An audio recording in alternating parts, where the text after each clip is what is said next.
Hello and welcome everyone. কেমন আছো প্রত্যেকে? আশা করি অনেক ভালো রয়েছো এবং সুস্থ রয়েছো।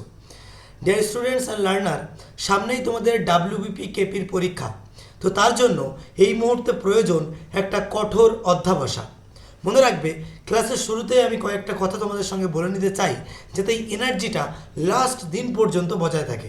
কি সেটা? আমি বারবারই বলে থাকি যে অনেক সৈন্য হার মেনে যায়, হার মানে বহু দ্রুতগামী। জীবন যুদ্ধে তারাই জেতে যারা ভাবে জিতবই আমি।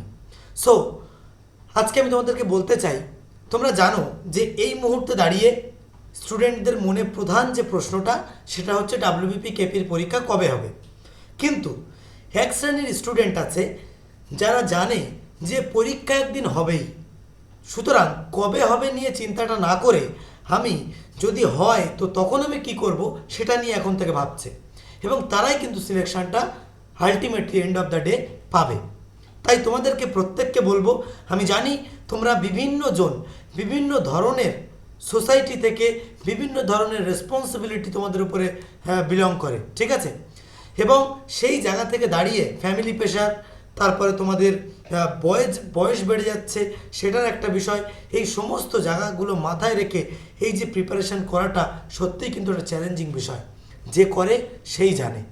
তাই তোমরা যাতে এই প্রথমবারেই, এবারেই যেন তোমার শেষ পরীক্ষা হয় এবং এবারেই যেন তোমার প্রথম পরীক্ষা হয়, সেই জন্য আমরা ডাব্লিউবিপি জিকের একটা মহাযুদ্ধ সিরিজ চালু করেছি, যেখানে আমি থাকবো তোমাদের সঙ্গে, নাজমুল ইসলাম রয়েছি, যেখানে সোম, বুধ এবং শুক্র সন্ধ্যা 7টার সময় তোমরা এই যে চ্যানেলটি দেখছো, দ্য বেঙ্গল এক্সাম, এই চ্যানেলের পর্দায় তোমরা ক্লাসগুলো দেখতে পাবে। একটা ছোট্ট কথা তোমাদের সঙ্গে বলি, রিসেন্টলি আমরা একটা বই তোমাদের জন্য তৈরি করেছি, যেটা হচ্ছে ডাব্লিউবিপি এবং কেপি উর্দি ক্রাকার বলে। সেই উর্দি ক্রাকারে আমি বিগত 32টা সাল, মানে 32টা সেট, ঠিক আছে, 2005 থেকে নিয়ে 2024 পর্যন্ত সমস্ত যতগুলো পরীক্ষা পুলিশ লাইনে হয়েছে পশ্চিমবঙ্গে, ঠিক আছে, WBP, KP, constable, ACI, lady constable, sub inspector, তারপরে তোমার ওয়ার্ডার, জেল পুলিশ, আবগারি পুলিশ সহ সমস্ত কিছু যতগুলো পরীক্ষা হয়েছে আর কি, সমস্ত কোশ্চেনগুলো কিন্তু আমরা সিরিয়ালি একটা জায়গায় করে দিয়েছি। কারণ একটা প্রিপারেশান নিতে গেলে একটা স্টুডেন্টের এই সমস্ত জায়গাগুলো খোঁজাখুঁজি করে এক জায়গায় করতে হয়। তারপরেও সেই কোনোটা প্রশ্ন আছে তার টাইটেল নেই, কোথাকার প্রশ্ন জানেন না, এই ধরনের সমস্যার মধ্যে তোমরা পড়ো, তোমরা জানো। তো সেই জায়গাতে দাঁড়িয়ে অনেক সময় আবার মেলেও না সেটের সঙ্গে, এরকম অনেক সমস্যা হয়।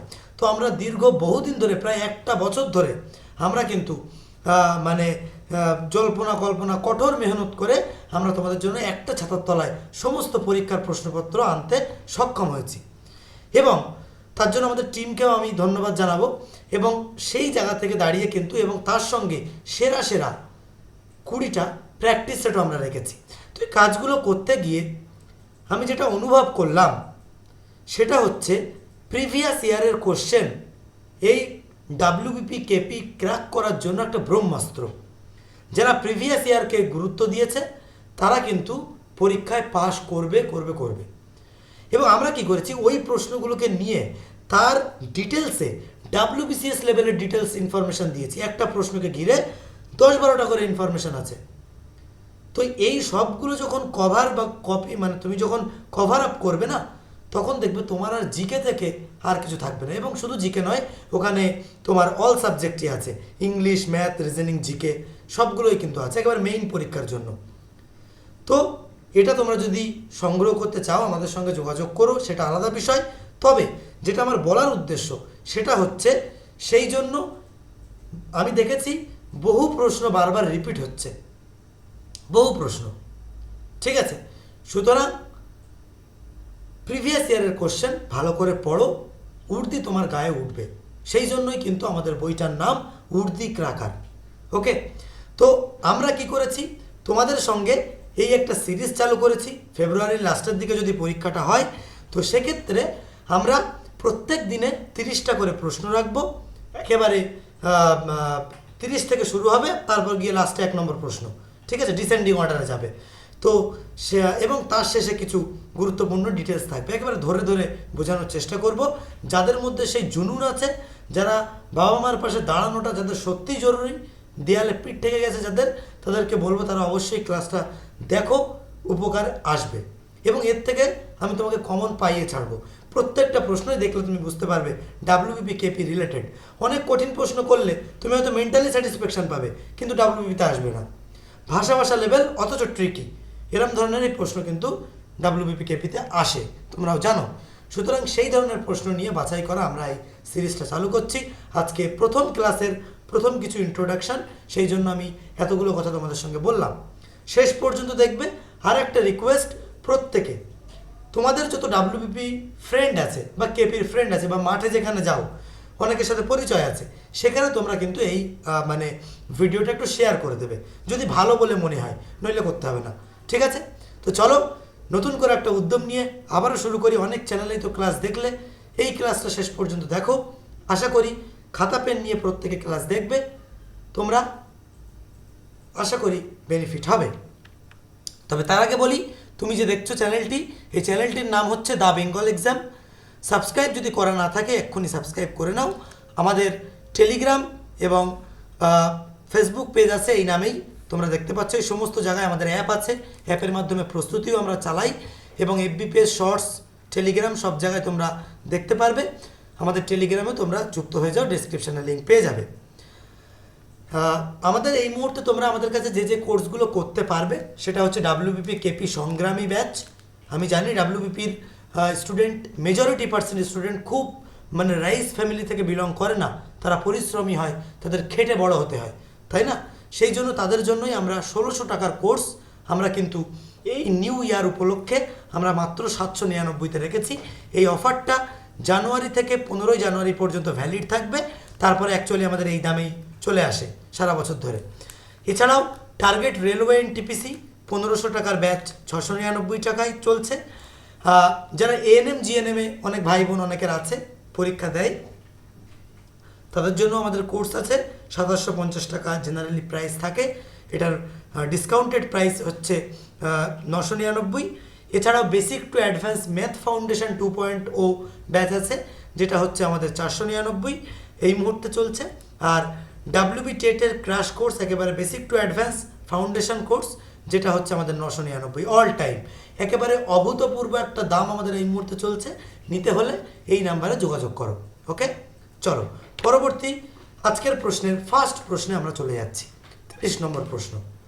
আমার গলাটা একটু সমস্যা হচ্ছে, আমি এই প্রায় দীর্ঘ 4-5 মাস এই ভয়েস ব্রেকের কারণে আমি ক্লাস নিতে পারিনি, তো যার কারণে তোমরা জানি অনেকে মিস করছো আমার ক্লাস। তো তারপরে আমি আবারও চেষ্টা করছি ফিরে আসার, তো সেই জন্য তোমরা সাপোর্ট করো। তোমাদের কাছ থেকে মোটিভেশন যদি আমি পাই, আমিও যে কোনো হালতেই ক্লাসগুলো আমি আরও এগিয়ে নিয়ে যেতে আমারও উদ্দীপনা আসবে এবং তোমাদের পাশেও আমি ছিলাম, আছি এবং থাকবো। 30 নম্বর প্রশ্ন কি বলছে? ভারতের একটি অঙ্গরাজ্য রাজ্যপালকে নিয়োগ করেন। অঙ্গরাজ্যের রাজ্যপালকে নিয়োগ করেন কে? প্রধানমন্ত্রী, রাষ্ট্রপতি, স্বরাষ্ট্রমন্ত্রী, শীর্ষ আদালতের প্রধান বিচারপতি। প্রথমে বলি, এই যে 4টে অপশান আছে, এই প্রত্যেকের এলিজিবিলিটি সম্পর্কে তোমাদের জানতে হবে যে এদের কর্তব্যটা কী এবং এই পদে অধিষ্ঠিত হওয়ার জন্য যোগ্যতাবলীটা কী লাগে। একটা খাতায় এক জায়গায় লিখে রাখবে, সেখান থেকে বারবার মুখস্থ করবে। ওই সব জায়গায় থেকে মুখস্থ করে মনে রাখতে পারবে না, ঠিক আছে? এটা নোটস মুখস্থ করার মতো। তো এখানকার থেকে কিন্তু প্রশ্ন আসে, তো সঠিক উত্তর হয়ে যাবে এখানে রাষ্ট্রপতি ইজ দ্য রাইট অ্যান্সার। এবার দেখো আমরা কি পয়েন্টস নিয়ে আলোচনা করব। কারেন্ট প্রেসিডেন্ট অফ ইন্ডিয়া যিনি হচ্ছেন দ্রৌপদী মুর্মু, ইনি হচ্ছেন 15th বা 15তম president of India as per 2024। She was the governor of Jharkhand, 15 থেকে 21 পর্যন্ত দায়িত্ব সামলেছেন। বলতে পারে ভারতের বর্তমান রাষ্ট্রপতি কোন রাজ্যের গভর্নর ছিলেন, ঠিক আছে? তো এটা কিন্তু জানতে হবে তোমাকে। রাজ্যপালের যোগ্যতা সম্পর্কে আমরা এখানে আলোচনা করেছি। ফার্স্ট অফ অল তাকে ভারতের নাগরিক হতে হবে, কমপক্ষে 35 বছর বয়স হতে হবে, যেটা অ্যাজ পার আর্টিকেল 157-এ উল্লেখ করা আছে। এরকমভাবেই ডিটেলস কিন্তু আমাদের ওখানে আছে। শুধু আমরা সব জায়গায় পাবে 35 বছর বয়স হতে হবে, কিন্তু সেটা কোন আর্টিকেল এখান থেকে দিলে কিন্তু আর আসবে না। এখন প্রচুর ছাত্রছাত্রী পরীক্ষা দিচ্ছে, সুতরাং ওয়ান স্টেপ এগিয়ে থাকতে হবে, ঠিক আছে? তাহলে তুমি কিন্তু চান্সটা পাবে। সংসদের কোনো সদস্য বা রাজ্যসভার কোনো সদস্য হতে পারবে না কোনো লাভজনক বা প্রফিটেবল কোনো পদে অধিষ্ঠিত বা যুক্ত থাকা যাবে না। এবার দেখো, এই গভর্নরের কিন্তু পাওয়ার্স অ্যান্ড ফাংশনস কিছু থাকে, ঠিক আছে? গভর্নরের ফাংশন কি? এক্সিকিউটিভ পাওয়ার থাকে, লেজিসলেটিভ পাওয়ার থাকে, জুডিশিয়াল পাওয়ার থাকে এবং ফিনান্সিয়াল পাওয়ার থাকে। গভর্নরের কটা পাওয়ার?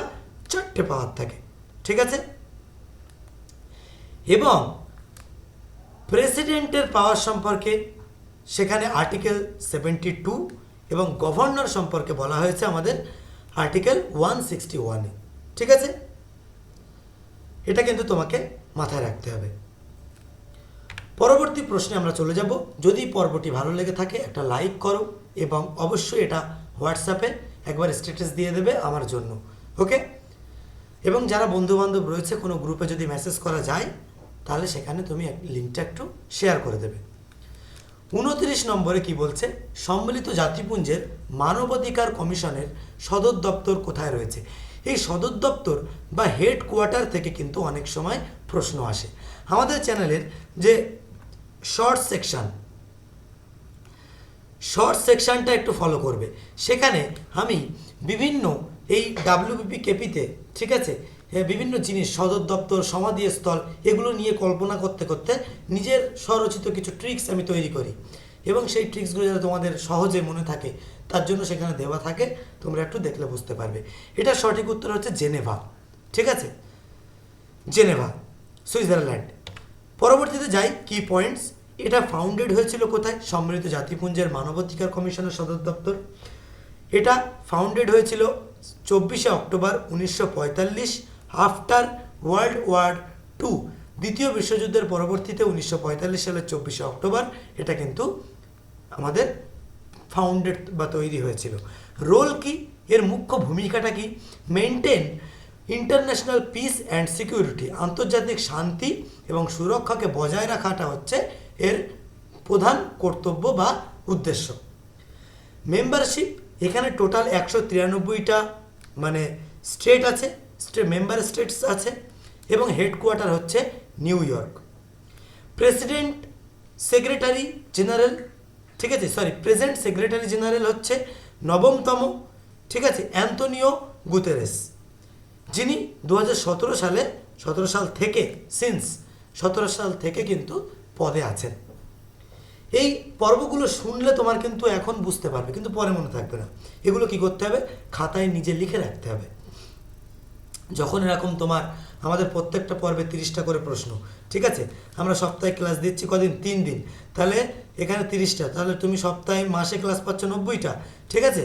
এবারে তুমি 2 মাসে, ঠিক আছে, মানে সপ্তাহে ক্লাস পাচ্ছ 90টা ইন্টু তুমি 36, 360টা প্রশ্ন তোমার হচ্ছে কত মাসে? 1 মান্থ। এটা তোমার যদি 2 মাস আমি কন্টিনিউ করি তাহলে 720। এবার তার সঙ্গে কিন্তু এক একটা তোমার প্রায় 10টা করে ইনফরমেশান, মানে 7200টা ইনফরমেশান সমেত তোমার কিন্তু এই সিরিজটা চলছে। সুতরাং এর থেকে বাইরে কিন্তু কিছু লাগে না। তারপরে তোমাদের বই আছেই, ওকে? চলো, পতঙ্গ সম্বন্ধিত পড়াশুনোকে কি বলা হয়? ডাব্লিউপি ওয়ার্ডার 2017-তে এটা এসেছিল। এটাকে বলা হয় কি? ইকোলজি, ইটিমোলজি, এন্টোমোলজি না অ্যান্থোলজি? সঠিক উত্তর হবে ইটিমোলজি। লজি মানে কি জানো? লজি মানে হচ্ছে অধ্যয়ন বিদ্যা, মানে কোনো সম্পর্কে যদি পড়াশুনো করি আমি, সেটাকে বলা হবে লজি, ঠিক আছে? তাহলে কীটপতঙ্গ সংক্রান্ত অধ্যায়কে বলা হয় এন্টোমোলজি, ঠিক আছে, যেটা এসেছিল ঝাড়খণ্ড পুলিশ এসআই 2017-তে, ডাব্লিউবিপি ওয়ার্ডার 2017-তে। মানে এই লজি সংক্রান্ত বিষয় থেকে কতগুলো পরীক্ষা এসছে দেখো, সেই রিপোর্টও আমরা তোমাদেরকে দিয়ে দিয়েছি। একটি জীবন্ত প্রাণী এবং তার পরিবেশের মধ্যে পারস্পরিক সম্পর্ক বিজ্ঞানকে কী বলা হয়? বাস্তুবিজ্ঞান বা ইকোলজি, প্রায় মানে ইকোলজি, ইকোসিস্টেম। যারা টেটের ক্লাস করো জানো আমার কাছে, এসএসসি এমটিএস এসেছিলো, মাল্টি মানে টাস্কিং স্টাফ, ঠিক আছে। শব্দের বিবর্তন অরিজিন অফ ওয়ার্ডস এর অধ্যয়নকে কি বলা হয়? ব্যুৎপত্তি বা ইটিমোলজি, যেটা সিটেট 2015-তে এসেছিল। অর্নিথোলজি পক্ষী সংক্রান্ত বিদ্যা, এটা ডাব্লিউপি এক্সাইজ কনস্টেবল 2019-এর প্রিলিমস পরীক্ষায় এসেছিল, তাই না? অর্নিথোলজি। যদি বলা হয় অর্নিথোলজিস্টের নাম করো, একজন পক্ষীবিদের নাম করো, কি হবে? ডক্টর সেলিম আলী। ঠিক আছে, এটা কিন্তু মাথায় রাখবে। সেলিম আলী হচ্ছেন ভারতের একজন বিখ্যাত পক্ষীবিদ। পরবর্তী প্রশ্নে চলে যাব 27 নম্বর। নিম্নোক্ত কোন জায়গায় ক্ষুদিরাম বসুকে ফাঁসি দেওয়া হয়েছিল? সঠিক উত্তর হয়ে যাবে এক্ষেত্রে কিন্তু মুজাফফরপুরের জেলে। ঠিক আছে, সুতরাং মুজাফফরপুরে কিন্তু ক্ষুদিরামকে ফাঁসি দেওয়া হয়েছিল। পরবর্তী প্রশ্ন, 2019 সালের ব্যাডমিন্টন প্রতিযোগিতায় মহিলাদের একক সেরা সম্মান লাভ করেন কে? সানিয়া মির্জা, সাইনা নেহওয়াল, পিভি সিন্ধু নাকি নজুমি ওকুহারা? ঠিক আছে, সঠিক উত্তর হয়ে যাবে আমাদের পিভি সিন্ধু। পিলাভিলাকান্তি থেকে পারমিতা সিন্ধু। তো এই পিভি সিন্ধু ইনি সম্পর্কে আমরা জানবো। চারজন স্পোর্টস ওম্যান সম্পর্কে আমরা এখানে দিয়েছি। সেটা হচ্ছে সানিয়া মির্জা। অটোবায়োগ্রাফিগুলো জানতে হবে তোমাদের, যে কোনো সময় আসে। সানিয়া মির্জা হচ্ছে এস এগেনস্ট অডস, ঠিক আছে, 2016 সালে এটা কিন্তু প্রকাশিত হয়। এবং Saina Nehwal playing to win 2012 সাল। পিভি সিন্ধু, ঠিক আছে, আচ্ছা ওটা আমরা পিটি উষার কথা বললাম, পিলাভিলাকান্তি। আর পিভি সিন্ধু হচ্ছে পুরসালা ভেঙ্কটা সিন্ধু। ঠিক আছে, পিভি সিন্ধু। আচ্ছা, become the first Indian woman at কত জায়গায় প্রথম ইন্ডিয়ান ওম্যান হয়েছে? 2016 সালে রিও অলিম্পিক্সে ওনা সিলভার ওম্যান, এই সিলভার মেডেল হিসেবে প্রথম মহিলা ভারতীয়। 2020 সালে টোকিও অলিম্পিক্সে ব্রোঞ্জ মেডেল জয় করেছেন। ঠিক আছে, এবং এই PV Sindhu was a flag bearer at the 2024 Paris Olympic. এই যে 2024-এ প্যারিস অলিম্পিক হয়েছে, সেখানে কিন্তু তিনি পতাকাবাহী ছিলেন। ঠিক আছে, তাহলে এখান থেকেও কিন্তু প্রশ্ন আসে যে 24-এর প্যারিস অলিম্পিকের পতাকাবাহী কে ছিলেন? সেটা হবে কিন্তু পিভি সিন্ধু। আচ্ছা, অ্যাওয়ার্ড যদি আমি বলি, অ্যাওয়ার্ড, তো সেক্ষেত্রে কি হবে? মাথায় রাখবে, অ্যাওয়ার্ডের ক্ষেত্রে আমাদের আসবে হচ্ছে পদ্মশ্রী 2015-তে, পদ্মভূষণ 2020-তে, অর্জুনা অ্যাওয়ার্ড ফর ব্যাডমিন্টন 2013 এবং মেজর ধ্যানচাঁদ খেলরত্ন পুরস্কার, যেটা হচ্ছে তোমাদের এই মেজর ধ্যানচাঁদ খেলরত্ন পুরস্কার, এটা পেয়েছে 2016 সালে রাজীব গান্ধী খেলরত্ন পুরস্কার যেটা। ঠিক আছে, আচ্ছা পরবর্তীতে আমরা চলে যাই 25 নম্বর প্রশ্নে। মহাত্মা গান্ধী তার অসহযোগ আন্দোলন প্রথম কোথায় শুরু করেন? সঠিক উত্তর কী হবে? অনেকে দেখেই বলতে পারছো, সঠিক উত্তর যাবে হচ্ছে দক্ষিণ আফ্রিকায়। রাইট, চলো। 1920 সালে 1 আগস্ট মহাত্মা গান্ধীজির নেতৃত্বে অসহযোগ আন্দোলন শুরু হয় এবং এই মুভমেন্টটা শুরু হয়েছিল 1 আগস্ট 1920 সালটা মনে রাখবে। তারপর হচ্ছে এটা শেষ হয়েছিল 4 ফেব্রুয়ারি 1922, মানে 2 বছর মতো চলেছিল after the Chauri Chaura incident, এবং দ্য মুভমেন্ট টুক প্লেস 1920 থেকে 1922, অর্থাৎ 2 ইয়ার্স, 2 বছর মতো কিন্তু এটা চলেছিল। পরবর্তী প্রশ্নে আমরা চলে যাব। দেখো, আমার ভাঙা গলাতেও কিন্তু আমি তোমাদের সঙ্গে ক্লাসটা চালিয়ে নিয়ে যাওয়ার চেষ্টা করছি। তোমরা ক্লাসটা ভালো লাগলে একটা লাইক করে দিও, ওকে, আর একটা শেয়ার করে দিও। আমাদের কাছে তোমরা WBP, KP, clerkship, panchayat, ANM, GNM, WB TET সমস্ত কিছুর কিন্তু অ্যাডমিশন নিতে পারবে। তার জন্য এই নাম্বারে যোগাযোগ করলে বিস্তারিত জানতে পারবে। 2025 সালে প্রজাতন্ত্র দিবস উদযাপনে ট্যাবিউলেক্সের থিম কী ছিল? সঠিক উত্তর হয়ে যাবে কিন্তু স্বর্ণিম ভারত এবং বিরাসত और विकास। ঠিক আছে, 15টি রাজ্য আর কেন্দ্রশাসিত অঞ্চল যেটা এর মধ্যে রয়েছে। এই প্রসঙ্গে বলি, তোমরা এই যে চ্যানেলটি দেখছো, আবারও একবার মনে করে দেখো, নিচে একবার দেখে নাও সাবস্ক্রাইব করা আছে কি না। যদি না থাকে একবার সাবস্ক্রাইব করে বেল আইকনটা এক্ষুনি মনে থাকতে থাকতে করে নাও। তো আশা করি এতে তোমরা অনেকটাই বেনিফিট পাবে এবং আমরা তোমাদের সঙ্গে পরবর্তীতে ডাব্লিউবিপি কেপি সম্পর্কিত যে প্র্যাকটিস মানে মক টেস্ট ব্যাচ সেটাও আমাদের চলে এসছে। আমরা একে একে তোমাদের যাতে হেল্প হয় তার জন্য সচেষ্ট আছি। ওকে, তোমরা শুধু একটু নিজের মূল্যবান সময়টাকে ইনভেস্ট করলে আশা করি তোমরা এখান থেকে আউটকাম পাবে। পরবর্তীতে আমরা চলে যাব, আমার এই ক্লাসটা কখন কখন হয়।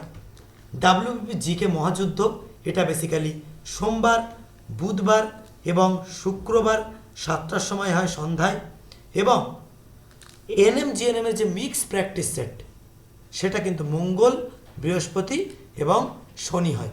অর্থাৎ সোমবার 7টায় ডাব্লিউবিপিদের ক্লাস, মঙ্গলবার 7টায় এএনএমদের ক্লাস, এইভাবে আর কি সারা সপ্তাহ ক্লাস হয়।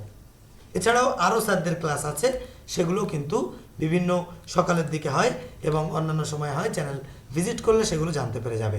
তোমরা আমাদের যে app download the Bengal exam app Google play স্টোরে গিয়ে লিখলে তোমরা সার্চ করতে পারবে, সেখানে অনেক সময় ফ্রি মক টেস্টও তোমাদের জন্য দেওয়া হয়। এছাড়াও তোমাদের কিন্তু আমাদের কোর্স সেখানে কিন্তু অ্যাভেলেবেল রয়েছে একেবারেই কম পয়সায়। ঠিক আছে, একদম গোড়া থেকে ধরে ধরে তোমরা সব কিছু শিখতে পারবে। 23 নম্বর প্রশ্ন কি বলছে, নিম্নে বর্ণিত নদীগুলির মধ্যে কোন নদী ভারত বাংলাদেশের সীমানা রেখা অতিক্রম করে না? ডাব্লিউবিপি পরীক্ষায় কি হয়, একটা সময় ম্যাথ করতে গিয়ে, রিজনিং করতে গিয়ে, আগে যারা ম্যাথ বা রিজনিং ধরো তাদের জন্য পরবর্তীতে সময় কম থাকে, তখন কি হয়, তাড়াহুড়ো করতে গিয়ে না পর্যন্ত তোমরা আর পড়ো না, তখনই কিন্তু নাম্বারটা তোমার কাছে আর আসে না। ঠিক আছে, তো না পর্যন্ত পড়তে হবে। সঠিক উত্তর এক্ষেত্রে কি হয়ে যাবে, আমাদের Damodar is the right answer. দেখো এখানে দামোদরকে কি বলা হয়, বাংলার দুঃখ। দামোদরকে কি বলা হয়, বাংলার দুঃখ। তিস্তাকে কি বলা হয়, ত্রাসের দুঃখ।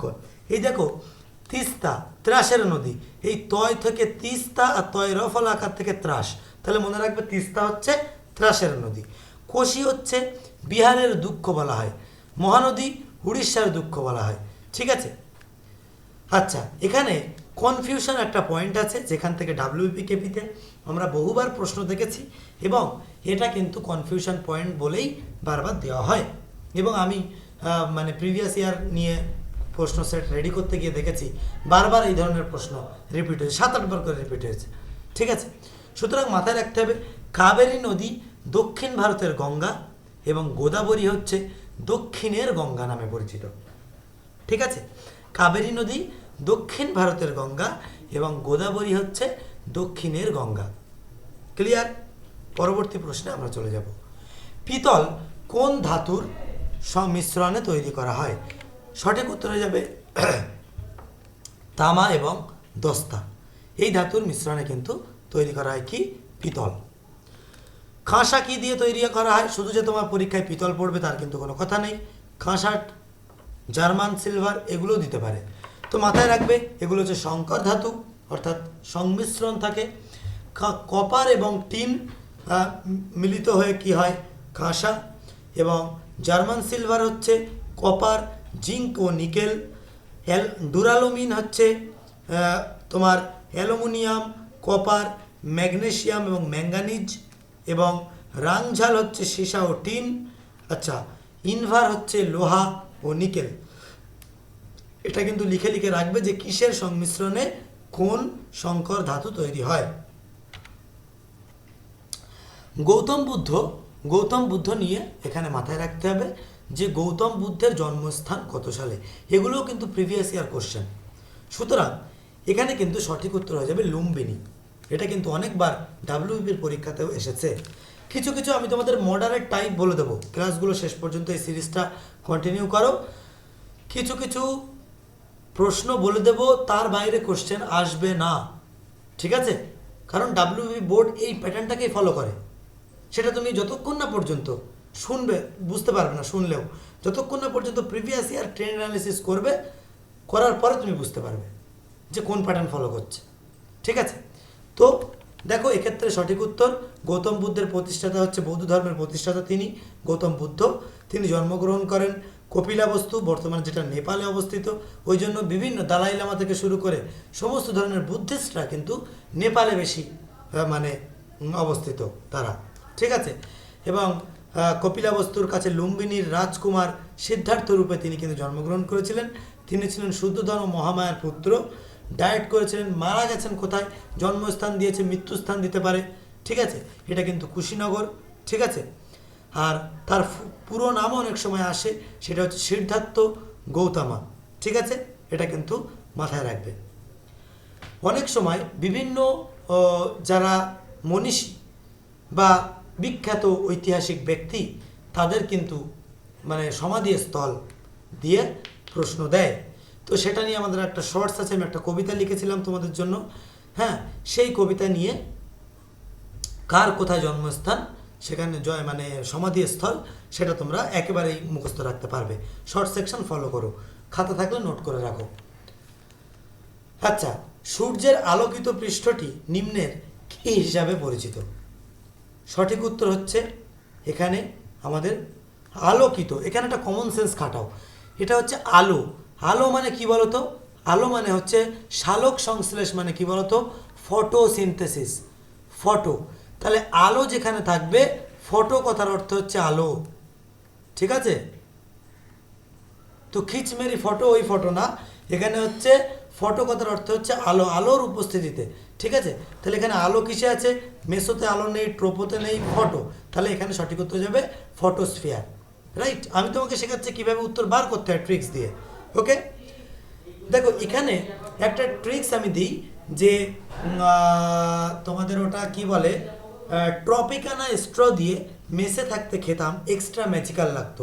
এই যে শব্দটা, এর প্রত্যেকটার প্রথম অক্ষরটা দেখবে যে ট্রপোস্ফিয়ার, ট্রপিকানা, স্ট্র দিয়ে স্ট্র্যাটোস্ফিয়ার, ট্রপিকানা স্ট্র দিয়ে মেসে থাকতে খেতাম, মেসোস্ফিয়ার, থাকতে থার্মোস্ফিয়ার। হ্যাঁ, এইভাবে মানে বায়ুমণ্ডলের সমস্ত স্তরগুলো কিন্তু এই কবিতার মধ্যেই কিন্তু আছে। এটা কিন্তু তোমরা মাথায় রাখবে, আমাদের মানে বইতেও আমরা অনেক জায়গায় এগুলো ধীরে ধীরে সব দিয়ে দিয়েছি বিভিন্ন। ওকে, আচ্ছা, এর ব্যাস হলো 14 লাখ কিলোমিটার, 71% হাইড্রোজেন, 26% হিলিয়াম এবং 2.5% অন্যান্য উপাদান থাকে। ঠিক আছে, এগুলো কিন্তু তোমার মাথায় রাখবে। সূর্য থেকে আলো আসতে সময় লাগে 8 মিনিট 20 সেকেন্ড সময় লাগে। মাথায় রাখবে যে আমাদের পৃথিবীতে বায়ুমণ্ডলে সব থেকে বেশি পরিমাণ বায়ু কোনটার থাকে, সেটা হয়ে যাবে আমাদের নাইট্রোজেন, এবং তারপরে থাকে হচ্ছে অক্সিজেন। এইভাবে কিন্তু মাথায় রাখবে। মহাত্মা গান্ধীকে হত্যা করা হয় 30শে জানুয়ারি, ভালো কথা। তো সেক্ষেত্রে কত সালে? ঠিক আছে, মাথায় রাখবে এটা হচ্ছে 1948, মানে স্বাধীনতার 1 বছর পরেই মহাত্মা গান্ধী এত কষ্ট করার পরেও স্বাধীনতার স্বাদ তিনি কিন্তু পাননি, মানে স্বাধীন ভারতের স্বাদ। ঠিক আছে, তো 1948 সালে কিন্তু 30শে জানুয়ারি, একেবারে 48 মানে কি, মানে একেবারে স্বাধীনতা 1947 সালের 15ই আগস্ট, তার কয়েক মাস পরেই। ঠিক আছে, মানে নিউ ইয়ার পড়েছে জানুয়ারি শেষ, গান্ধীজিকেও নথুরাম গডসে তিনি কিন্তু হত্যা করে দিয়েছে। ঠিক আছে, দেখো মোহনদাস করমচাঁদ গান্ধী জন্মগ্রহণ করেছিলেন 2 অক্টোবর 1869। ঠিক আছে, পূর্বান্দারে, এবং এটা হচ্ছে অ্যাসাসিনেটেড 3 জানুয়ারি, মানে মেরে ফেলা হয়েছে। ঠিক আছে, হত্যা করা হয়েছে 1948 বিড়লা হাউসে। আর তার নিকনেম হচ্ছে বাপুজি বা বাপু। আচ্ছা, গান্ধীজিকে হত্যা করেছিলেন নথুরাম গডসে। আর মহাত্মা গান্ধীর সমাধিস্থল হচ্ছে রাজঘাট। এটাও কিন্তু মাথায় রাখবে। এখানে সমাধিস্থল দিয়ে মোরা রাজি আছি অভয় ঘাটে যেতে, যদি চৈত্র মাসে আমের বোল ফোটে, শান্তি পেলেন নেহেরু আর শক্তি পেলেন ইন্দিরা। হ্যাঁ, মানে এরকমভাবে আমার সব কবিতাতে মোরা রাজি আছি অভয় ঘাটে যেতে, মানে মোরা রাজি দেশাই অভয় ঘাট, যদি চৈত্র মাসে আমের ফুল ফোটে। ঠিক আছে, মানে চৈত্রভূমিতে কি অমর সিং। ঠিক আছে, তারপর শান্তি পেলেন ইন্দিরা, মানে ইন্দিরা গান্ধী শান্তিভূমি। ঠিক আছে, আচ্ছা, শক্তিস্থল, শক্তি পেলেন নেহেরু হচ্ছে শক্তিস্থল। এরকমভাবে কবিতা তৈরি করা আছে, দেখে নেবে। ঠিক আছে, চলো পরবর্তীতে যাই। পশ্চিমবঙ্গের দীর্ঘতম সেতু কোনটি?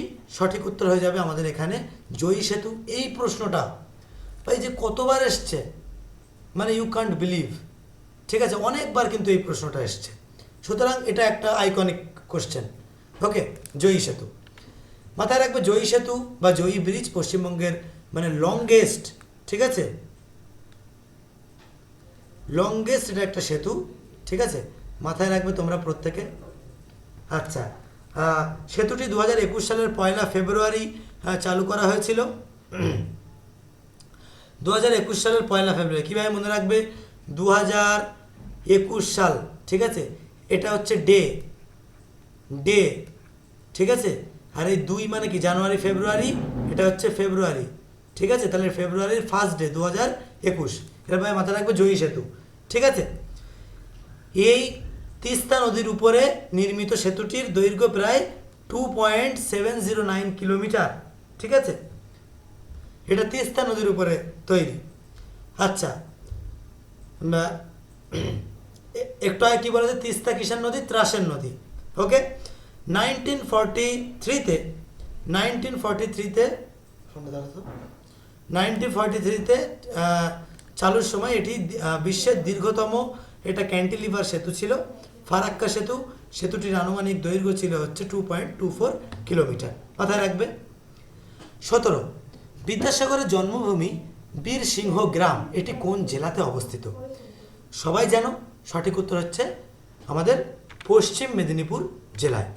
এই বিদ্যাসাগর 26 সেপ্টেম্বর 1820-তে জন্মগ্রহণ করেন এবং 29 জুলাই 1891-তে 70 বছর বয়সে কলকাতাতে তিনি দেহত্যাগ করেন। HIDCO এর সম্পূর্ণ রূপ কি? এগুলো মূলত তোমাদেরকে দেওয়া হয়, বলে রাখি। এই প্রশ্নগুলো লাস্টে করার চেষ্টা করবে, মানে পরীক্ষার খাতার বাঁ হাতে লিখে রাখবে। 16 নম্বর প্রশ্ন তোমার পেন্ডিং আছে, ঠিক আছে, লাস্টে গিয়ে এটার উত্তর দেবে। কেন কি? এই যে তুমি পড়বে housing, infrastructure development, construction officer, housing interest, পড়তে পড়তে তোমার 2 মিনিট টাইম খেয়ে যাবে, এগুলো করবে না, ঠিক আছে। এটা সঠিক উত্তর কী হবে? অপশান ডি হয়ে যাবে সঠিক উত্তর, হাউজিং ইনফ্রাস্ট্রাকচার ডেভেলপমেন্ট কর্পোরেশন, ঠিক আছে। ওকে, আচ্ছা, পরবর্তীতে আমরা চলে যাব সংবিধানের 370 নম্বর ধারায় অবলুপ্তির জন্য নিম্নলিখিত কোন রাজ্যের সাংবিধানিক মর্যাদা ক্ষুণ্ণ হয়েছে? সঠিক উত্তর হয়ে যাবে আমাদের জম্মু অ্যান্ড কাশ্মীর এর সাংবিধানিক ধারা 370। এটা হচ্ছে রিলেটেড বা associated with Jammu and Kashmir. এই ধারার অধীনে জম্মু অ্যান্ড কাশ্মীরের কিছু স্বায়ত্ত শাসন ছিল, পৃথক সংবিধান, পৃথক পতাকা এবং আইন প্রণয়নের স্বাধীনতা। মানে যে মুহূর্তে দেশভাগ হচ্ছে সেই মুহূর্তে কিন্তু আমাদের দেশের তাবড় নেতারা, তারা যখন মানে বা আমাদের ভারতের সঙ্গে জম্মু কাশ্মীর যুক্ত হচ্ছে না, সেই মুহূর্তে কিন্তু তারা তাদের অফার দিয়েছিল যে তোমরা যদি আমাদের সঙ্গে যুক্ত হও, তোমাদেরকে এই অধিকারগুলো আমরা দেব। কি দেব? পৃথক সংবিধান থাকবে, তোমাদের পৃথক পতাকা থাকবে, পৃথক আইন প্রণয়নের স্বাধীনতা থাকবে, এইগুলো থাকবে, ঠিক আছে। সেই জন্য তারা কিন্তু যুক্ত হয়েছিল, ঠিক আছে, মোহাম্মদ আলী জিন্নার সঙ্গে। তো সেই জায়গায় দাঁড়িয়ে মানে এটা কিন্তু 370-তে কিন্তু যুক্ত আছে। ওকে, এবং 370 ধারা বাতিল করার পরে এটিকে অন্যান্য রাজ্যের মতো ভারতীয় সংবিধান মেনে চলতে হবে। পরবর্তীতে এটা অবলুপ্ত করা হয়েছে, প্রথম দিকে এটা ছিল। ওকে, পরবর্তীতে ভারত সেনাবাহিনী বা ভারত বাংলাদেশের সীমান্তে যাদেরকে প্রহরী মোতায়েন আছে তাদেরকে কি বলা হয়? তাদেরকে কিন্তু বলা হয় বর্ডার সিকিউরিটি ফোর্স বা BSF বা সীমান্ত সুরক্ষা বাহিনী। ওকে, BSF এটা ফাউন্ডেড হয়েছিল 1 ডিসেম্বর 1965, ঠিক আছে, 1965।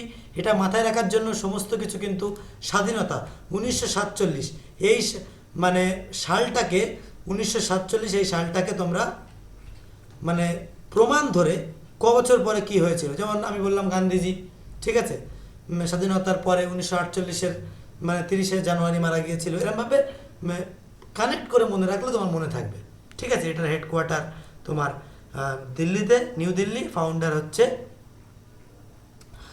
এটা হচ্ছে ফারামুরজ রুস্তমজি, ঠিক আছে, এটা খুসরো ফারামুরজ রুস্তমজি, এটা কিন্তু মাথায় রাখবে। পরবর্তী প্রশ্নে আমরা চলে যাব, নিম্নোক্ত রাষ্ট্রগুলির মধ্যে কোনটি সার্কের সদস্য নয়? এই যে সার্ক, ঠিক আছে,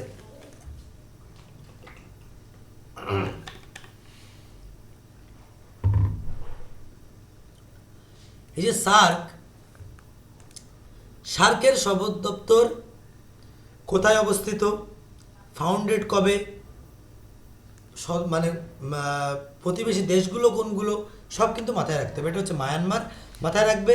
south Asian Association of Regional Corporation, ঠিক আছে, স্ট্যাবলিশ হয়েছিল 8 ডিসেম্বর 1985-এ, হেডকোয়ার্টার কাঠমান্ডু, নেপাল।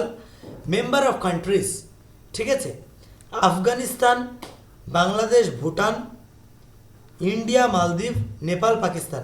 সবগুলোর প্রথম অক্ষর নেবে A B B I, A B B I, M, ঠিক আছে, এন পি এস, ঠিক আছে, আব্বি মানপাস, ঠিক আছে, এরকম একটা মাথায় রাখবে। এখান থেকে তুমি পরবর্তী দেশগুলো মানে লিঙ্ক করে করে কিন্তু মনে রাখতে পারবে। এই সদর দপ্তরগুলো কিন্তু সার্কের মানে প্রতিবেশী বা মেম্বার কান্ট্রি। আচ্ছা, নিম্নলিখিত দেশগুলির মধ্যে কোনটি স্বাধীন রাষ্ট্র নয়? সঠিক উত্তর হবে Scotland is the right answer. এখানে প্রত্যেকটা দেশের কান্ট্রি ক্যাপিটাল, কারেন্সি, এই জিনিসগুলো কিন্তু আমাদেরকে জানতে হয়। বেলজিয়ামের capital Brussels, national animal Belgian lion, ঠিক আছে, হালুম। আচ্ছা, কারেন্সি কি? এটা হচ্ছে ইউরো। স্পেন হচ্ছে ক্যাপিটাল মাদ্রিদ। আচ্ছা, এটা হচ্ছে ন্যাশনাল অ্যানিম্যাল হচ্ছে ফ্লাইটিং বুল। এই ফাইটিং বুল স্প্যানিশ ষাঁড়ের লড়াই হয় তোমরা জানো, হ্যাঁ, আর এটাকে বলা হয় নোবেল বুল। আর কারেন্সি হচ্ছে ইউরো। অস্ট্রেলিয়া হচ্ছে ক্যাপিটাল ক্যানবেরা, ন্যাশনাল অ্যানিম্যাল হচ্ছে ক্যাঙ্গারু এবং তোমাদের কারেন্সি হচ্ছে অস্ট্রেলিয়ান ডলার। স্কটল্যান্ড হচ্ছে ক্যাপিটাল এডিনবার্গ এবং ন্যাশনাল অ্যানিমাল হচ্ছে ইউনিকর্ন এবং কারেন্সি হচ্ছে পাউন্ড স্টার্লিং। ওকে, তো কান্ট্রি ক্যাপিটালগুলোও তোমাদের মাথায় রাখতে হবে। 11 নম্বর প্রশ্ন, আমরা প্রায় শেষের দিকে চলে এসেছি, প্রায় 2 ভাগ আমরা কমপ্লিট করে ফেলেছি। এখনও যারা দেখছো ক্লাসটি, hats off to you, because এই জুনুনটাই তোমাকে কিন্তু মানে পরীক্ষাতে সফল হওয়ার জন্য জরুরি। পরীক্ষাতে সফলতা পর্যন্ত টেনে নিয়ে যাবে এই তোমার ধৈর্যটাতে কিন্তু, ঠিক আছে। নিম্নলিখিত ব্যক্তিদের মধ্যে কোন ব্যক্তির পরে ডোনাল্ড ট্রাম্প মার্কিন যুক্তরাষ্ট্রের প্রেসিডেন্ট হয়েছিলেন? সঠিক উত্তর যাবে বারাক ওবামা, ঠিক আছে। এবার দেখো, আমরা যদি দেখি এখনও কিন্তু হননি, এটা কিন্তু আগামীতে হবেন, ঠিক আছে। List of president of United States from 2000 সাল থেকে সব কিছু এখানে দেওয়া আছে। 43rd হচ্ছে জর্জ ওয়াশিংটন বুশ 2001-এ। 2009-এ হচ্ছে 44তম বারাক ওবামা, যার অটোবায়োগ্রাফি হচ্ছে dreams from my father, book of Barack Obama, dreams from my father, এটা হচ্ছে বারাক ওবামার অটোবায়োগ্রাফি। ডোনাল্ড ট্রাম্প 2017 সালে 45তম হয়েছেন এবং 46তম হচ্ছে জো বাইডেন বর্তমানে, ঠিক আছে। এবং মানে তোমার বর্তমানে কিন্তু আবারও পদে অধিষ্ঠিত হতে চলেছেন ডোনাল্ড ট্রাম্প 47তম প্রেসিডেন্ট হিসাবে, মাথায় রাখবে। এটা কারেন্ট অ্যাফেয়ার্স হিসেবে আসতে পারে। ওকে, পরবর্তী কোশ্চেনে যাব। কারেন্ট অ্যাফেয়ার্সে একটা জিনিস কিন্তু আসতে পারে, মাথায় রাখবে, আমাদের যে মনমোহন সিং মারা গেলেন এই সম্পর্কেও কিন্তু আসতে পারে, ঠিক আছে, মাথায় রাখবে, ট্রেন্ডিং টপিক। ফরাসি দেশের বর্তমান রাষ্ট্রপতির নাম কি? সঠিক উত্তর ইমানুয়েল ম্যাক্রো, যিনি হচ্ছেন প্রাইম মিনিস্টার হচ্ছেন ফ্রেঞ্চের মাইকেল 2024-এ। আচ্ছা, প্রেসিডেন্ট হচ্ছেন ইমানুয়েল ম্যাক্রন। আর Indian 75 Republic Day chief guest হচ্ছে ফ্রেঞ্চ প্রেসিডেন্ট ইমানুয়েল ম্যাক্রন। অর্থাৎ 75তম রিপাবলিক ডেতে মানে চিফ গেস্ট ছিলেন কে, অনেক সময় প্রশ্ন আসে, সেটা হবে ফরাসি দেশের রাষ্ট্রপতি হচ্ছে ইমানুয়েল ম্যাক্রো, ঠিক আছে। এবং তার আগের বছর 74তে চিফ গেস্ট ছিলেন হচ্ছে Egyptian president Abdel Fattah Al Sisi, ঠিক আছে। আব্দুল ফাতেহ আল সিসি, ইনি হচ্ছেন 74তম রিপাবলিক ডের চিফ গেস্ট। ওকে, আচ্ছা, দেখো আমি যতই মানে তোমাকে বলে যাই, তুমি যদি এগুলো লিখে মুখস্থ না করো কিন্তু মনে থাকবে না। ওকে, এবং মেমোরাইজ করতে হবে কী কী পড়লে, তাহলে অল্প সময় কিন্তু তুমি এগুলো অ্যাডাপ্ট করতে পারবে। 2019 সালে সাংবাদিকতায় ম্যাগসেসে পুরস্কার পেয়েছিলেন কে? সঠিক উত্তর হয়ে যাবে আমাদের এক্ষেত্রে রবিশ কুমার। দেখো কোন ক্ষেত্রে কোন পুরস্কার দেওয়া হয় সেটা কিন্তু আমরা রিসেন্টলি আমাদের শর্ট সেকশানে কিন্তু একটা মানে শর্ট ট্রিক্সের মাধ্যমে আমরা আপলোড করে দিয়েছি, সেটা তোমরা কিন্তু দেখে নেবে। এবার দেখো Nobel prize of Asia. Nobel prize of Asia কাকে বলা হয়?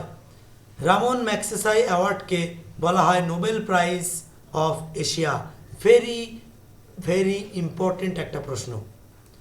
এটা প্রতিষ্ঠিত হয়েছিল 1957 সালে। রামন ম্যাগসেসে ফিলিপাইনের তৃতীয় রাষ্ট্রপতি ছিলেন। It is the highest award given to Indian এই এশিয়ান ইন্ডিভিজুয়ালস অ্যান্ড অর্গানাইজেশন। কোনো প্রতিষ্ঠান বা কোনো ব্যক্তিত্বকেও, একক ব্যক্তিত্বকেও কিন্তু এই অ্যাওয়ার্ডটা দেওয়া হয়ে থাকে এবং এটাকে বলা হয় Nobel prize of Asia. The award have been given in 6 category. আমাদের যে নোবেল পুরস্কার সেটাও কিন্তু আমাদের 6টা ক্ষেত্রে দেওয়া হয়। অর্থনীতি, তারপরে বিশ্বশান্তি, হ্যাঁ, তারপরে হচ্ছে তোমার বিজ্ঞান, হ্যাঁ, অঙ্ক, এইসব জায়গাগুলোতে কিন্তু অঙ্কে নোবেল পুরস্কার দেওয়া হয় না, এই জায়গাগুলোতে কিন্তু দেওয়া হয়। তো সেরকম এই রামন ম্যাগসেসে কিন্তু 6টা জায়গায় দেওয়া হয়। কি? Government service, public service, leadership, journalism, literature, creative communication, arts, শান্তি এবং হচ্ছে ইমিগ্রেন্ট লিডারশিপ। বিনোবা ভাবে was the first Indian recipient of Raman Magsaysay Award for the Community Leadership in 1958। 57তে এটা তৈরি হয়েছে, তার 1 বছর পরে, 1 ইয়ার পরে আমাদের ইন্ডিয়া থেকে বিনোবা ভাবে তিনি কিন্তু এই লিডারশিপ, ইমিগ্রেন্ট লিডারশিপ 6 নম্বর যে ক্ষেত্র, সেখান থেকে কিন্তু প্রথম ইন্ডিয়ান হিসাবে এই পুরস্কার পেয়েছেন।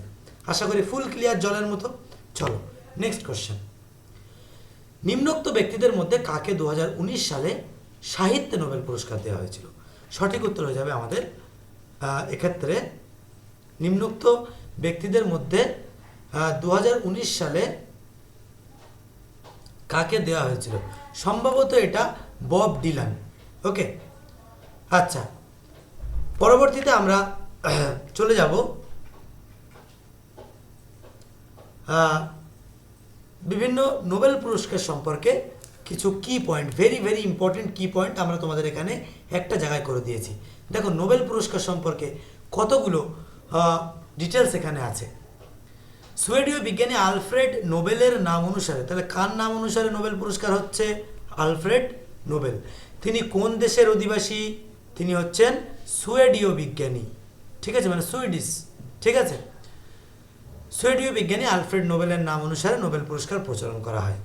1901 সাল থেকে রসায়ন, সাহিত্য, বিশ্বশান্তি, চিকিৎসা এই 5টি বিষয়ের উপর পুরস্কার দেওয়া হতো, কিন্তু 1969 থেকে, ঠিক আছে, তার প্রায় 68 বছর পরে এসে 1969 থেকে অর্থনীতির উপর থেকে কিন্তু এই পুরস্কার দেওয়া হয়। নোবেল পুরস্কারের ক্ষেত্র পদার্থ, রসায়ন, সাহিত্য, বিশ্বশান্তি, চিকিৎসা এবং অর্থনীতিতে নোবেল পুরস্কার প্রদান করা হয়। অর্থনীতিতে পুরস্কার দেওয়া হয় অসলো বা নরওয়ে থেকে। এই অর্থনীতির থেকে অসলোর এটা হচ্ছে নরওয়ে, মাথায় রাখবে। তাহলে অর্থনীতিতে অসলো থেকে এবং অন্যান্য ক্ষেত্রে স্টকহোম, বাকি জিনিস সব স্টকে থাকে না, স্টকহোম সুইডেন থেকে মানে এটা দেওয়া হয়। ভারতের নোবেল পুরস্কার বিজয়ীদের তালিকা আমি এখানে দিয়ে দিলাম। যদি বলা হয় প্রথম ভারতীয় নোবেল পুরস্কার প্রাপক কে, সেটা হচ্ছেন রবীন্দ্রনাথ ঠাকুর। কোন ক্ষেত্র থেকে পেয়েছিলেন? সাহিত্য থেকে পেয়েছিলেন, ঠিক আছে। সিভি রমন। আচ্ছা, তারপর হচ্ছে হরগোবিন্দ খুরানা, তারপর হচ্ছে মাদার টেরেসা, ইনিও বিশ্বশান্তিতে পেয়েছিলেন। আচ্ছা, সুব্রমণিয়াম চন্দ্রশেখর, অমর্ত্য সেন কিন্তু অর্থনীতিতে পেয়েছেন। আচ্ছা, ভেঙ্কটরমন রামকৃষ্ণন, কৈলাস সত্যার্থী, এছাড়াও অভিজিৎ ব্যানার্জি সর্বশেষ লেটেস্ট। ঠিক আছে, এটা 2019 সালে তিনি কিন্তু এই নোবেল পুরস্কারটা পেয়েছেন। ঠিক আছে, আচ্ছা, তাহলে পরবর্তীতে আমরা নোবেল পুরস্কার সম্পর্কে বেশ কিছু ইনফরমেশন জানলাম। তোমরা প্রয়োজনে এখান থেকে স্ক্রিনশট করে রাখো বা লিখে নেবে। 7 নম্বর প্রশ্ন, সম্প্রতি প্রয়াত মনমোহন সিং ভারতের কততম প্রধানমন্ত্রী হিসেবে দায়িত্ব পালন করেছিলেন? দেখেছো, প্রশ্ন চলে এসেছে। সঠিক উত্তর 13th বা 13তম। মনমোহন সিং সম্পর্কে জানবো, তিনি একজন ভারতীয় রাজনীতিবিদ, অর্থনীতিবিদ এবং শিক্ষাবিদ ছিলেন। তিনি 2004 এবং 2014 পরপর দুটি মেয়াদে প্রধানমন্ত্রী ছিলেন। 1991 থেকে 1996 সাল পর্যন্ত প্রধানমন্ত্রী পিভি নরসিমহা রাওয়ের মন্ত্রিসভায় অর্থমন্ত্রী ছিলেন এবং হিসেবে দায়িত্ব পালন করেন। ইনি প্রথম শিখ ধর্মাবলম্বী প্রধানমন্ত্রী ছিলেন। প্রশ্ন আসতে পারে, ভারতের প্রথম শিখ ধর্মাবলম্বী প্রধানমন্ত্রীর নাম কি? মনমোহন সিং। এরমভাবে ঘুরিয়ে দিতে পারে। সংখ্যালঘু সম্প্রদায়ের প্রথম প্রধানমন্ত্রী। এই প্রত্যেকটা লাইন থেকে প্রশ্ন হতে পারে ডিয়ার স্টুডেন্ট। জওহরলাল নেহেরু, নরেন্দ্র মোদী এবং ইন্দিরা গান্ধীর পরে চতুর্থ দীর্ঘতম প্রধানমন্ত্রী ছিলেন। ভারতীয় জাতীয় কংগ্রেসের একজন সদস্য ছিলেন তিনি এবং তার জীবনের উপরে ভিত্তি করে Bollywood film Accidental Prime Minister Vijay Gutte পরিচালিত এবং টাইটেলের ভূমিকায় অনুপম খেরের সাথে মায়াঙ্ক তেওয়ারি এটা লিখেছেন। ঠিক আছে, তাহলে তার জীবনাদর্শের উপরে ভিত্তি করে কোন সিনেমা হয়েছে? The accidental Prime minister. The accidental Prime minister চলচ্চিত্রটি 2014 সালে সঞ্জয় বারুর একই নামে স্মৃতিকথার উপর ভিত্তি করে তৈরি হয়েছিল। অনেকগুলো ইনফরমেশন এখানে দিলাম, মাথায় রাখবে। কোণারকের সূর্য মন্দিরটি কোথায় অবস্থিত? সঠিক উত্তর কি হবে আমাদের? Orissa is the right answer. দেখো, কোণারকের সূর্য মন্দির 1250-এ হয়েছিল। এই মন্দিরটিকে আগে ব্ল্যাক প্যাগোডাও বলা হতো। ওড়িশার পুরীর কাছে কোণারকের সূর্য মন্দিরটি আছে এবং ইউনেস্কো 1984 সালে মন্দিরটিকে বিশ্ব ঐতিহ্যবাহী স্থান বা ওয়ার্ল্ড হেরিটেজ সাইট হিসাবে ঘোষণা করেছেন। 1984 কোনটাকে? কোণারকের সূর্য মন্দির হিসাবে। এই মন্দিরটি পূর্ব দেশীয় গঙ্গ রাজবংশের রাজা নরসিংহ দেবের অবদান। 5 নম্বর প্রশ্ন, ভারতীয় মুদ্রা বা কারেন্সি আইন কোন ভাইসরয়ের আমলে চালু হয়েছিল? সঠিক উত্তর হবে Lord Curzon is the right answer. এবং লর্ড ক্যানিং, এই যে প্রথম অপশন দেখতে পাচ্ছ, ইনি হচ্ছেন ভারতের প্রথম ভাইসরয় ছিল। রাইট। পরবর্তী প্রশ্ন, স্লেট কোন শিলার উদাহরণ? ঠিক আছে, এখানে আমি বলেছি শিলা। এই শিলা কিন্তু তোমার ওই শিলা কি জাওয়ানি বা তোমার ওই ফেসবুকে শিলা রয় এরকম শিলা না। এই শিলা হচ্ছে তোমার পাললিক শিলা, আগ্নেয় শিলা এবং রূপান্তরিত শিলা। 3 প্রকার শিলা থাকে। ঠিক আছে, তো তার মধ্যে মাথায় রাখবে এটা হচ্ছে রূপান্তরিত শিলা। রূপান্তরের ফলে এই শিলা তৈরি হয় এবং এক্ষেত্রে রূপান্তরিত শিলাগুলি আরও মাথায় রাখবে মার্বেল, সিস্ট, কোয়ার্টজ, হর্নব্লেড এবং ফিলাইট, এগুলো সবই কিন্তু একটা রূপান্তরিত শিলার উদাহরণ। তীব্র তাপ এবং চাপের ফলে প্রতিক্রিয়ার ফলে এই পাললিক শিলা রূপান্তরিত হলে স্লেট তৈরি হয়। পরবর্তী প্রশ্ন একটা ভেরি ইম্পর্টেন্ট। এই প্রশ্নটাও একটা আইকনিক প্রশ্ন ডাব্লিউবিপি পরীক্ষার্থীদের জন্য, যেটা হচ্ছে নিম্নের কোন তারিখে মহাবিষুব হয়? মহাবিষুব এবং জলবিষুব এটা নিয়ে কিন্তু প্রশ্ন আছে। তো সঠিক উত্তর হয়ে যাবে কিন্তু আমাদের মহাবিষুব হচ্ছে 21শে মার্চ। ঠিক আছে, 21শে মার্চ হচ্ছে মহাবিষুব এবং এখানে তোমাদের 23শে সেপ্টেম্বর হচ্ছে জলবিষুব কিন্তু তোমাদের হয়ে যাবে। ওকে, মাথায় রাখবে।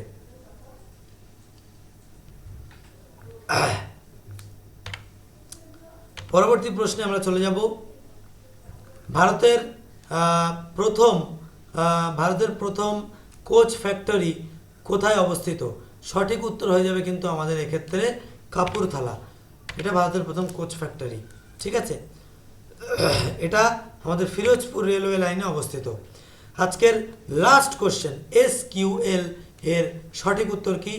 WP ওয়ার্ডার 2019 এসেছিল, এটার সঠিক উত্তর হচ্ছে স্ট্রাকচার্ড, মানে একটা সংগঠিত বা মানে স্ট্রাকচার মানে সঠিক আকার প্রদানকৃত query language, structured query language. ঠিক আছে, বিভিন্ন কম্পিউটার অ্যাব্রিভিয়েশন থেকে প্রশ্ন আসে বিগত বছরে, এটা তোমাদেরকে বললাম। আমি যে লিস্টটা এখন শো করছি এটা একটু প্রত্যেকে লিখে রাখবে, এখান থেকে প্রশ্ন আসবে আসবে আসবে। কী সেগুলো? HTTPS, অর্থাৎ তোমরা যে কোনো সাইটে ভিজিট করার পর তোমরা দেখবে HTTP, ঠিক আছে, এস বলে এরকম একটা লেখা থাকে, ঠিক আছে, তারপরে এরকম দুটো স্ল্যাশ থাকে, তারপরে এখানে facebook.com এরকম থাকে, ঠিক আছে। এগুলো বলা হয় ডোমেন নেম, ঠিক আছে, ডোমেন নেম। commercial.in থাকে, এটা হচ্ছে ইন্ডিয়া, যে কোনো এডুকেশনাল অর্গানাইজেশানে, হ্যাঁ, EDU থাকে, .edu, তারপরে তোমার এখানে ORG থাকে, ঠিক আছে। এগুলো হচ্ছে ডোমেন নেম, বুঝতে পেরেছো? মানে ওই টাইটেলের মতো, যেরকম আমার নাম নাজমুল ইসলাম ওরকম, বুঝতে পেরেছো? তো এটা হচ্ছে ডোমেন নেম। আর তারপরে কি, এটা হচ্ছে HTTPS, এটা হচ্ছে হাইপার টেক্সট ট্রান্সফার প্রোটোকল, ঠিক আছে। হাইপার টেক্সট, হাইপার মানে কি অতিরিক্ত অনেকগুলো টেক্সট আছে, এই একটা টেক্সট থেকে আরেকটা টেক্সটে ট্রান্সফার করছে, ঠিক আছে। তুমি লিখছো যে best visited site in India, ঠিক আছে, top 10 interesting place in India, ঠিক আছে, বা top 10 tourist place in India. তুমি কখনো কম্পিউটার থাকলে সার্চ করে দেখবে, উপরে দেখবে প্রথমে লেখা উঠবে টপ প্লাস দিয়ে 10 এভাবে যোগ করে করে ও একটা নির্দিষ্ট চ্যানেল তৈরি করে। সেই চ্যানেলে গিয়ে ইন্টারনেটে থাকা এত পরিমাণ মানে তোমার ইনফরমেশনের মধ্যেও সঠিক ইনফরমেশনে পৌঁছে যায়, বুঝতে পেরেছো? সাপোজ আমার নাম হচ্ছে নাজমুল, NAZMUL। এবার আমাদের ঘরে যদি 10 জন ছেলে থাকে, নাজমুল বলে ডাকলে আমি কিন্তু উত্তর দেবো। ইন্টারনেট কী করে, তোমাদের যখন নাজমুল বলে আমরা ডাকবো ইন্টারনেটে, তখন ওকে করবে N+JA+Z+M+U+L, এরকমভাবে একটা চ্যানেল তৈরি করবে, ঠিক আছে। এখানে দেবে HTTPS, এটা এই এস ফর সিকিওর, মানে এই লিঙ্কটা সিকিওর আমার, ঠিক আছে, দিয়ে এরকম একটা তৈরি করবে করে, তারপরে এখানে কিছু একটা নাম্বার দেবে 1231-256 দিয়ে, তারপরে এখানে গো বলে লেখা থাকবে, বুঝতে পেরেছো? এই হচ্ছে টোটালটা, একটা হচ্ছে লিঙ্ক বলে, এটাকে লিঙ্ক বলে। এই লিঙ্কের অর্থটা আমি আজকে তোমাদেরকে বললাম। তো এইটাই হচ্ছে বিষয়। আর HTTPS মানে কি, এই এস ফর একটা সিকিওর, যে লিঙ্কগুলো সিকিওর হয় সেই লিঙ্কগুলোর সাথে এস যোগ করা থাকে, ওকে। আচ্ছা, HTML মানে কি, হাইপার টেক্সট মার্কআপ ল্যাঙ্গুয়েজ, ঠিক আছে। আরও কিছু ইনফরমেশান আমরা এখান থেকে জানবো, সেটা কি, আরও কিছু ইনফরমেশান, সেটা হচ্ছে তোমাদের এখানে দেখো FTP, ফাইল ট্রান্সফার প্রোটোকল। এই প্রোটোকল মানে কি জানো? দেখো এখানে দেখতে পাচ্ছ প্রোটোকল, এখানে প্রোটোকল, এই কলটা কি কল? জলের কল তো না, এটা হচ্ছে প্রোটোকল। মানে কি, প্রোটোকল মানে আ সেট অফ কমান্ড, ঠিক আছে।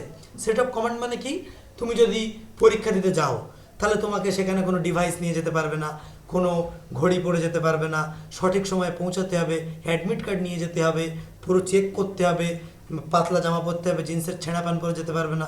এই যে এইগুলোটা নিয়ম অনুবর্তিতা, প্রোটোকল। ওই জিনিসটাকে সংগঠিত করার জন্য কিছু set of instruction, that is call protocol, okay. HTMLটা কি, হাইপার টেক্সট। এই হাইপার মানে কি অনেক, যেমন আমাদের ওই যে থাইরয়েড হয়, আজকাল প্রত্যেকটা বাড়ি মায়েদের থাইরয়েড থাকে, তাই না? দেখবে এই থাইরয়েডটা দু রকম হয়, একটা হচ্ছে হাইপার থাইরয়েডিজম, একটা হচ্ছে হাইপোথাইরয়েডিজম। হাইপার মানে যে কোনো জিনিস অতিরিক্ত, মানে হাইপার টেনশন হচ্ছে, মানে যা স্বাভাবিক টেনশনের থেকে অনেক বেশি টেনশন হচ্ছে। আর হাইপো কথার অর্থ কি, অল্প পরিমাণ থাইরয়েডিজম, মানে থাইরয়েড গ্রন্থি থেকে হরমোন সিক্রেশন হচ্ছে। হাইপো মানে অল্প, হাইপার মানে অতিরিক্ত, ঠিক আছে। তো এটা হচ্ছে হাইপার টেক্সট, অতিরিক্ত টেক্সট মার্কআপ ল্যাঙ্গুয়েজ। HTTP বললাম। IP মানে কি, ইন্টারনেট প্রোটোকল, একটা ইন্টারনেটের প্রোটোকল, নিয়মানুবর্তিতা। ISP, ইন্টারনেট সার্ভিস প্রোভাইডার, ঠিক আছে। ল্যান মানে কি লোকাল এরিয়া নেটওয়ার্ক, এসইও মানে কি search engine optimisation, URL uniform resource locator. এই যে টোটালটা আমি সেই এইচটিটিপিএস দিয়ে নাজমুল দিয়ে টোটাল যেটা দিলাম, এটা হচ্ছে আমাদের কি ইউআরএল, ঠিক আছে। আচ্ছা, ইউএসবি ইউনিভার্সাল সিরিয়াল বাস, ঠিক আছে। এই যে আমরা ইউএসবি মানে এই যে পেন ড্রাইভ, এই পেন ড্রাইভের এটা হচ্ছে ইউএসবি পোর্ট, এটা ইউএসবি পোর্টের মধ্যে আমরা ইনসার্ট করি, এটা হচ্ছে ইউনিভার্সাল সিরিয়াল বাস, ঠিক আছে। তো my dear students and learner, জানি না আজকের ক্লাসটা ভালো লেগেছে কিনা। যদি ভালো লেগে থাকে একটা লাইক অ্যান্ড শেয়ার করো, আর প্রত্যেকে একটা ইনফরমেশন দেবো লাস্টে, প্রত্যেকে তোমরা একটু আমাদের এই টেলিগ্রাম চ্যানেলে যুক্ত থাকবে। আর যে বইটার কথা বললাম উর্দি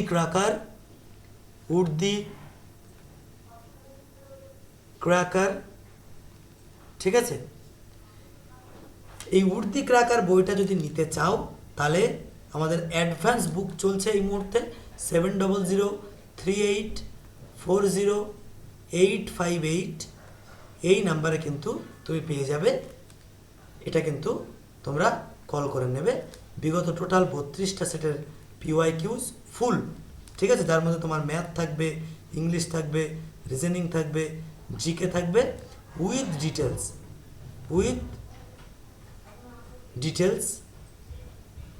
ডিটেলস এবং ফুল লেন্থ 85 মার্কের মেইনসের জন্য তোমাদের কি এটা মক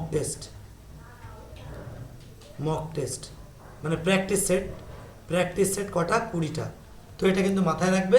যদি ভালো লাগে এই নাম্বারে কল করো 7003840858, আর আজকের ক্লাসটা একটু শেয়ার করে দিও, কেমন লাগলো কমেন্ট করে জানিও, ঠিক আছে। দেখা হচ্ছে পরবর্তী ক্লাসে। ভালো থেকো, সুস্থ থেকো, নিজের খেয়াল রেখো। Till then take care, good by.